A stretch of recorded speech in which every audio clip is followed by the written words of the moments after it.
पैसा पैसा करल करे, पैसा पैसा करल करे, पैसे पर मर सब याद रे। अरे छौरी मोगी के चक्कर छोड़ चल कमाइले बाहर रे। छौरी मोगी के चक्कर छोड़ चल कमाइले बाहर रे। पैसा रहतो तो सब भाव देतो, पैसा रहतो तो सब भाव देतो, ना तो पूछबो नहीं करतो कोई याद रे। छौरी मोगी के चक्कर छोड़ चल कमाइले बाहर रे। छौरी मोगी के चक्कर छोड़ चल कमाइले बाहर रे।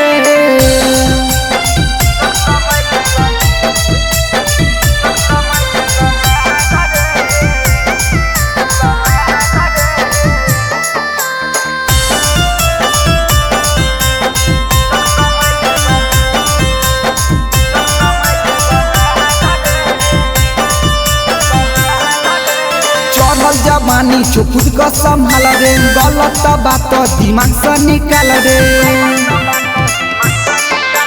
चढ़ल जवानी छो खुद को संभाल रे, गलत बात दिमाग से निकाल रे। अभी से गंदा काम कइर के, अभी से गंदा काम कइर के जराबे नहीं अपन कपार रे। अरे छौरी मोगी के चक्कर छोड़ चल कमाइले बाहर रे। मोगी छौरी के चक्कर छोड़ चल कमाइले बाहर रे।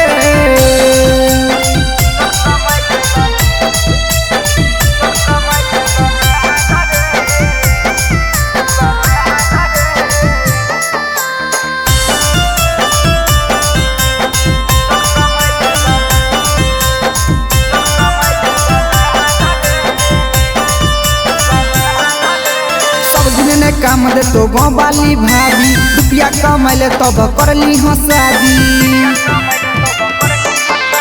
सब दिन काम दे तो गाँव वाली भाभी, रुपया कमाइले तब करली हो शादी। मानले संतोष सायन के कहल, मानले राधेश्याम अरुण के कहल, करे नहीं न कार रे। अरे छौरी मोगी के चक्कर छोड़ चल कमाइले बाहर रे। छौरी मोगी के चक्कर छोड़ चल कमाइले बाहर रे।